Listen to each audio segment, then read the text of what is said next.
name's Steve. I'm an educator with the Museum of Life and Science, and we're bringing you bite-sized curriculum that you can do at home. This one is called Floating and Sinking, where we'll get to explore buoyancy, floating, sinking, density, and all sorts of other cool stuff. So let's get started.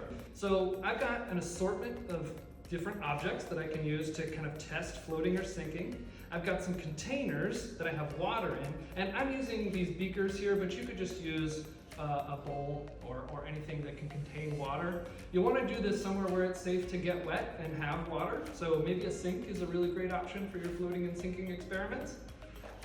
And so once we have those things gathered, we can start playing with what floats and what sinks. And I want to explain a little bit about why things float and sink. So let's start with an object. I'm going to grab this nut here. It's just a piece of steel, and I'm going to put it in the water, and I'm going to make a hypothesis.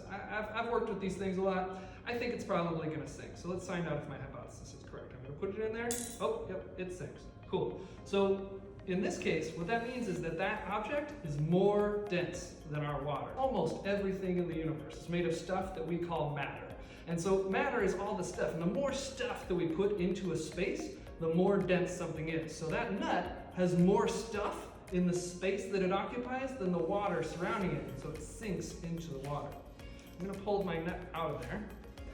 So let's try a different object. I'm going to try something that I hypothesize is going to float. This is cork. It feels really light. I like it. I'm going to let it sit on top there, and it floats. And so you can see, even if I push it down in there, it floats right back up. And that's because the space that this cork occupies, there's less stuff in there than the amount of space to stuff ratio, the density of the water around it. And so it floats up on top. And so that's a really fun experiment right there. And you can try all sorts of different things. One of the things I love about this is I've got two different objects that are kind of the same shape. So they're really similar volumes. So they have the same kind of space that they occupy. But let's see if they have any differences in their density or in the buoyancy that is created around them by the water. Let's see. I'm going to put my golf ball in here, and I'm not quite sure. It feels pretty dense, relatively. Like when I hold it, its weight seems like it might be pretty dense. But let's find out. I'm going to drop it in and see what happens. Make a hypothesis at home. What do you think is going to happen? Oh. Okay, so that one is more dense than the water surrounding it. Let's try this one. See what happens. Make a hypothesis at home, or guess what you think is going to happen. Let's see what happens. I'm going to put it on there. And just to make sure I'm not kind of just messing with the surface tension of the water, I'm going to push it down there. Oh, yeah, it pops right back up. It's super less dense. If you want to try something like this, and you don't happen to have, this is a golf ball and this is a ping pong ball, if you don't have those, something you might have at home is maybe two different types of soda. And so I'm using two different types of cola.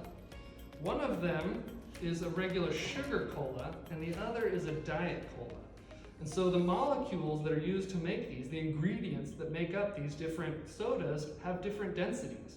And so the total volume of the can is the same. Each one of these is 355 milliliters, or a 12-ounce can of soda, but you can see they're floating a little differently. You can see this cola can is floating almost at the level of the water, whereas my diet one over here is floating kind of up a little bit, and that's why it's kind of tilted over on the side. And you can experiment with different sodas at your house. You can see if you notice a difference between the different flavors or the different kinds of soda, or maybe you can even experiment with, like I did here, with diet versus full sugar.